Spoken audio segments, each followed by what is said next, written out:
Koinonia House presents Halloween, Invitation to the Occult, written and narrated by Dr. Chuck Missler. Now let's begin with Halloween, Invitation to the Occult. We're going to talk tonight about which is which. Or in other words, we're going to talk a little bit about witchcraft and the occult. And since we're here at the Telestai Christian Center, and I'm sure you know that the pastor is Randolph Michelson, his wife is Joanna Michelson, famous for written a number of outstanding books, one of which is The Beautiful Side of Evil and so forth. But one of her many gifts is her quip for puns. I know of no one that's more skilled with puns than Joanna. And one of my favorites of her one-liners is, "Have you ever found a happy medium?" You know. So, stealing that line of hers, that could be a subtitle for what we want to talk about tonight a little bit. We're doing a little series on Halloween. It's interesting that once a year, we as a culture face this peculiar holiday. And on the one hand, we are immersed in our culture with all kinds of pagan vestiges, the names of our weeks and virtually all the major holidays. Upon research, you'll unravel the fact that almost all of them go back at least to Rome and some of its rituals. Certainly most of them even go back to Babylon and so forth. And so many of them may trouble the serious Christian, but none more than the peculiar holiday that we sort of dismiss in a childish way, Halloween. And yet the more we think about it, the more we explore it, the more sinister it becomes. It is not just a casual thing to shrug off casually. It is, in fact, a very, very serious holiday.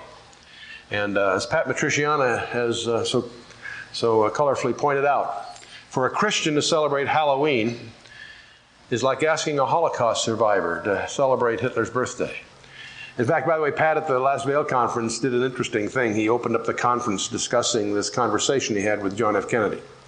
And he was, of course, being facetious and doing a parody of our First Lady's conversation with Eleanor Roosevelt. So he was, of course, just kidding. But it's interesting that in seriousness, neo-paganism, the New Age, call it what you will, is now politically correct. In fact, federally enforced in our schools.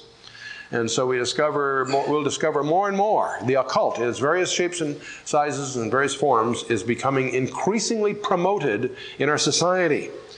Even in our popular entertainments, we find Ghost Dad with Bill Cosby. We find Ghost with Patrick Swayze and Ghostbusters and other forms of entertainment with a light touch indeed, and yet promoting this whole area.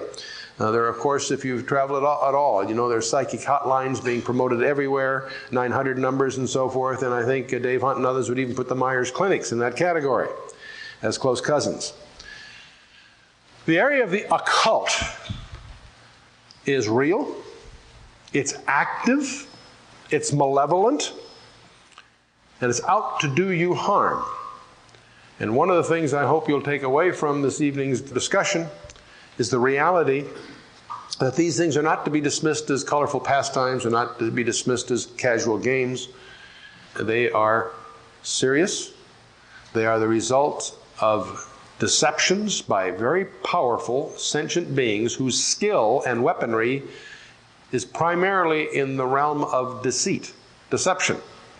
And so it makes it increasingly difficult. Now, this whole idea of witchcraft is a bizarre subject in our day to many. And yet we find, from the polls and so forth, there are more witches today in England and America than there ever has been before since the Reformation. Time magazine's estimated that there are at least 160,000 practicing witches in America, about half that many in Britain, and that's probably a gross underestimate. The United States is believed to harbor the fastest growing and most highly organized body of Satanists and occultists in the entire world.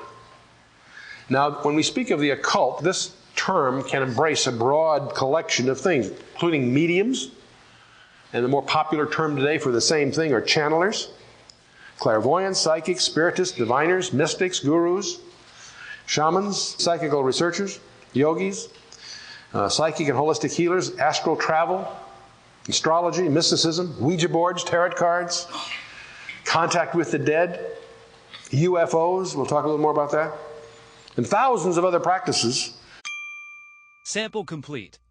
Ready to continue?